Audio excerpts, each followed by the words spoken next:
Hello, good morning. It's Wednesday, September the 24th. 2 conferences down, 2 to go. My name is Anne McElvoy from Politico. And I'm Sam Coates of Sky News. Welcome to Politics at Sam and Anne's, the podcast that gives you everything you need for the day ahead in British politics in just 20 minutes. And a reminder that our digest of Ed Davies' speech and what it portends for the Lib Dems is in your feed right now. Do check in on that wherever you get your podcasts. We think it's a good catch up. And where are we today, Sam? Well, funnily enough, mid-conference season, we're in a bit of the sort of political grey zone. I'm sad to report political correspondence not necessarily top of the news bulletins today. The Tories are campaigning hard against Keir Starmer's Chief of Staff, Morgan McSweeney, and we'll come to that in a bit. I think there's some pretty big things swirling around. There's lots of speculation about the size of the whole black hole, spending black hole that Rachel Reeves is going to have to deal with in the budget on November the 26th. It sounds to me like 30 billion, first reported by Robert Peston. It's kind of more or less where the projections are at the moment. So I think that's a pretty credible figure. And for exactly that reason, because there's no money, I think that while there will be dancing around the 2-child benefit cap at conference, sort of hints and chaff thrown up and ways of kind of dealing with the deputy leaders, contenders suggesting that it should be dealt with, I do not think that there will be a definitive announcement at Labour conference on the 2-child benefit cap in the way that would require it to kick in the budget, be scored, billions of pounds be spent on it, and it be formally abolished. So expect plenty of stuff around that area, but not the hard, let's get rid of that policy. That is quite an insight, because there's been a lot of talk, hasn't there, about maybe Keir Starmer giving ground on that to assuage his backbenchers. And if so, or if not so, as you say, Sam, that would leave a bit of a hole around that argument in Labour to fester at conference. I mean, it feels to me like something's got to be said in this territory. But the biggest issue in British politics at the moment is the 30 billion black hole. I mean, I think it's a political question that's existential for this government in terms of, finding ways of filling it. So making it bigger by giving yourself a bill of, 3, 4, 5 billion pounds a year extra to find. The sums do not add up. Interesting. Let's see how that plays out. I think it's the last time we'll be discussing this in the next few days.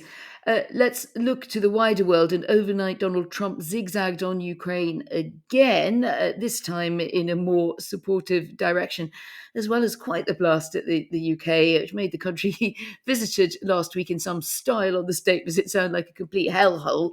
The US president has said on Ukraine that he thinks Kyiv can win all of Ukraine back in its original form. So that looks like really backing off pretty hard on any sense of a deal with Russia. He was full of praise instead, Sam, for the brave Ukrainian leader, and backed NATO allies shooting down Russian aircraft that encroach on their airspace. So it was all very supportive, except there wasn't any more money on the table for this effort. Right. It's a fast developing situation and everybody's watching that. When we were casting around this morning to work out what the top story was, I actually ended up having quite a strong view. But I want you to indulge me, Anne, because the top story that I'm going to put forward is not actually conventionally being treated as a political story at the moment. And at the risk of being accused of Sam-splaining both you and our listeners, I'm going to say it kind of should be.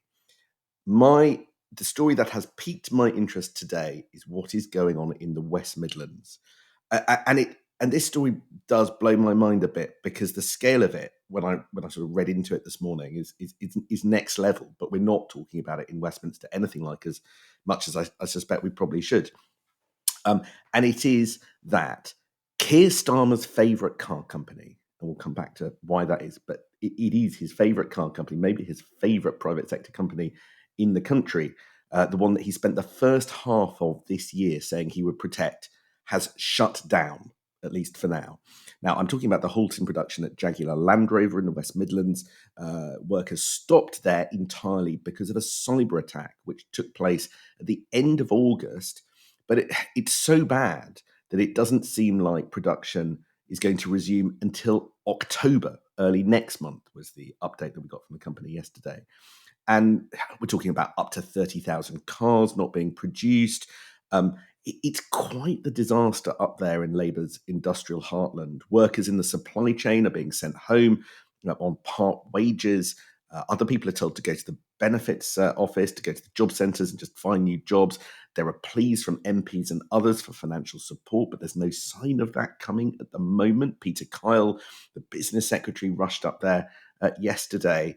Uh, Given everything, I think that this is, given that Keir Starmer made JLR a story in the first half of this year about Britain's manufacturing future and it stopped, I think loads of alarm bells should be ringing. It does sound like the curse of JLR, doesn't it? Particularly as you point out, and I don't mind being Sam-splained on this one because I think you're right. It's a great story that I think is just not been getting attention, but it is now.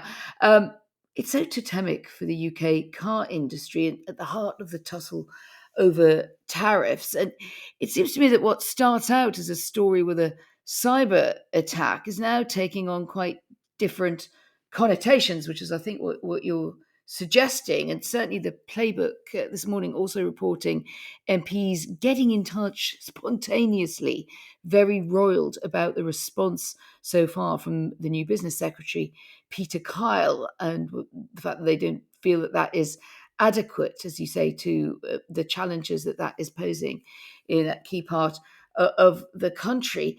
But I mean, just to be a bit sympathetic to the government in times of multiple troubles, Sam, is it really a political story, or is it something that is just has ended up that way? It really is a story of failure to protect the key industry against a cyber attack. I mean, should we be looking there?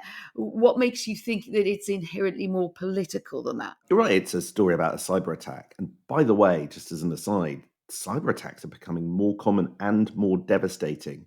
And that's because of AI. I don't know whether you knew this, but AI tests the vulnerabilities of systems in a way that mere mortals can't.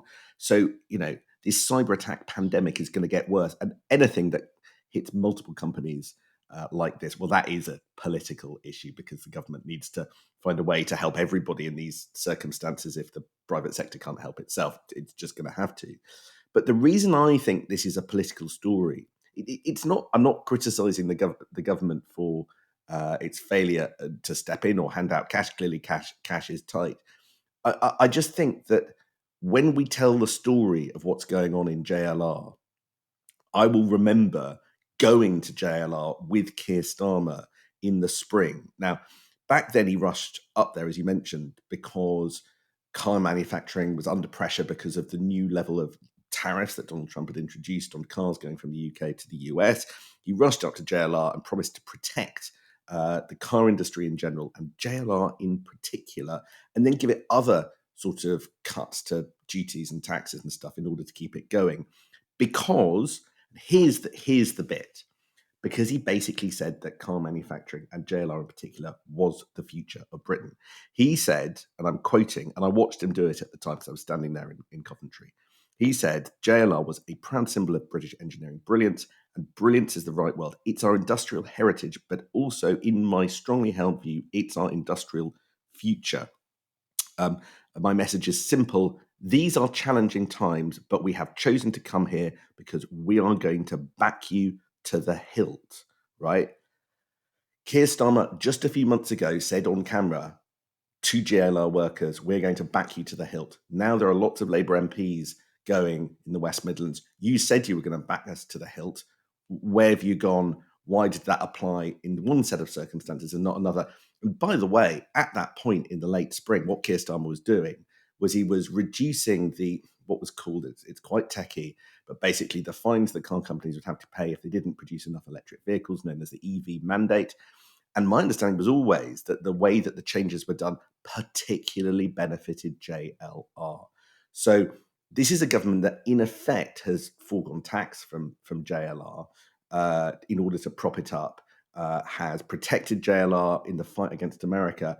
But now there is a different type of threat. But the Prime Minister's promised to back this company to the hilt still, it seems to me, stands. So you've got Unite calling for a sort of furlough scheme for some of the workers in the company's supply chains. Again, that sounds very expensive at a time where money is tight. So I suppose we're just back to the question, what does Keir Starmer stand for? Because he said it was this company. I think we're also back to the question of the difficulty of picking national champions, because once you've done that, as you suggest, you are rather tied to those in bad times as in good.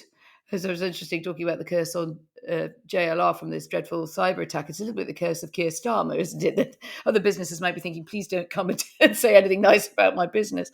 It is it's a horrible situation. You feel very sorry for all of those involved. I think it's also going to be very testing for Peter Kyle in this first role. You know, he's a very, as we know, very front foot, very confident politician, taking on business and trade there, coming from that tech background before and walking straight in, and had actually just been on a big trip to China, may or may not coincidentally be somewhere involved in this story. So you find ministers who've come into post hoping to redefine a front foot for this government, walking, as your story shows, straight into the middle of something that is difficult, where there's no money to do a bailout, although it sounds that is very much still what MPs are missing, which is what Pat McFadden, also Work and Pensions, who's on the round this morning, has to say about that. I don't think he's going to get through the day without that coming up. Do you? No, I think that's right.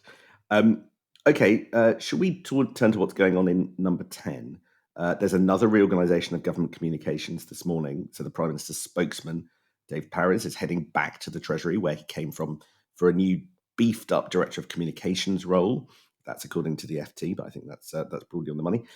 So the PM is going to be looking for yet another new face for his communications department. This is the civil servant who briefs lobby journalists, Westminster journalists, every day when Parliament is sitting. But others in number 10 remain under fire. And who are you thinking of in particular? He's under pressure after the leak of lawyers' advice that dates back to his time running Labour Together, that great campaigning force which helped bring Keir Starmer into Downing Street, over the handling of a large pile of donations, around 740,000, so substantial.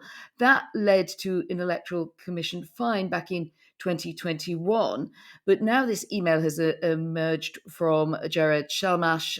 He's now in the Lords, prominent Labour lawyer, kind of go-to solicitor for the Labour Party, ever since Cash for Honours, on everything really to do with money and Labour. And now this shows that he advised McSweeney to put the failure to register the funds down to an admin error, although he did raise concerns that Labour Together had got itself into that position, said it was hard to explain, in a way suggested that the admin error was just the easiest way out of it. So this is an interesting one, because it's given the Tories, particularly the Tory party chair, Kevin Hollenrake, a target, given that Starmer has talked so often about getting rid of sleaze. More pressure on Starmer, certainly a lot more pressure on Morgan McSweeney, because you were talking about him last week being under fire over the Peter Mandelson fallout. It's not ending for Morgan McSweeney, is it? No, and the campaign is still on some of the newspaper front pages. And I use the word campaign because it's always quite hard when there is a sort of story that has been going on like this for several days to work out kind of what the new bits are, as opposed to the stuff that we already knew. And the Tories have been pushing this correspondence since the weekend. I suppose my gut at the moment is on the narrow issue of what we've seen. This is kind of survivable for Morgan McSweeney, and that Downing Street can tough it out. And I say that because, in essence, we knew that Labour Together hadn't properly declared donations. The Electoral Commission fined them. It said that Labour Together, back in 2021, the Electoral Commission was saying that Labour Together's claims did not amount to a reasonable excuse.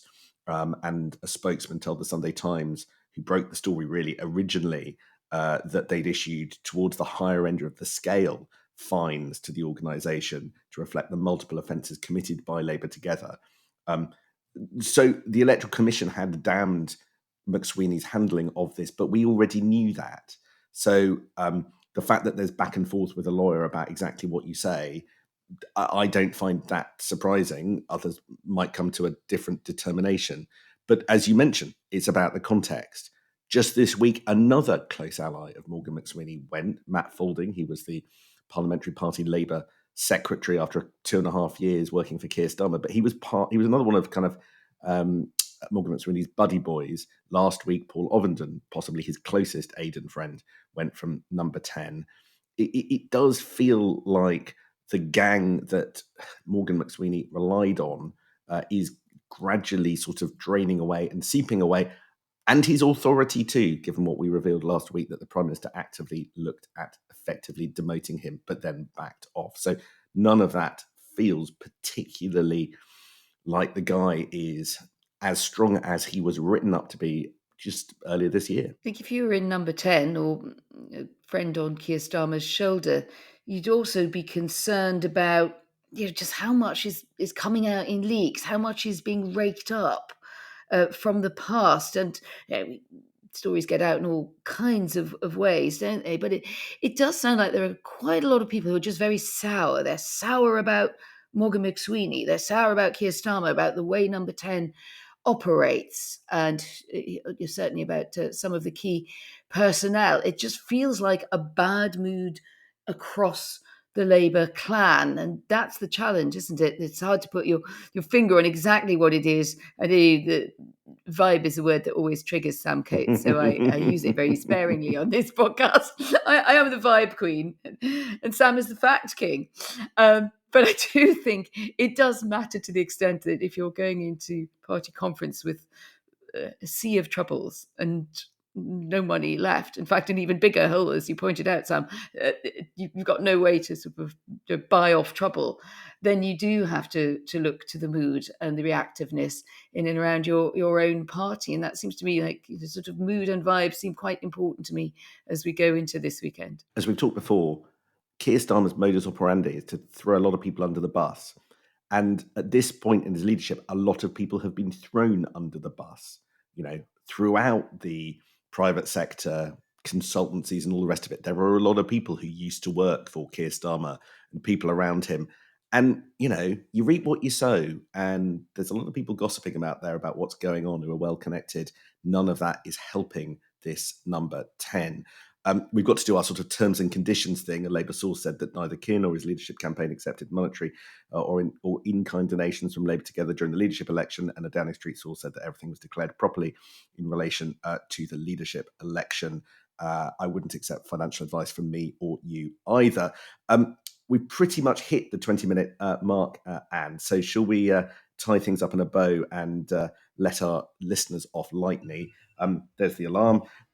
We will be back tomorrow for Politics at Sam and Anne's as we dive closer to what's going to be a seismic and defining Labour conference. See you in the morning.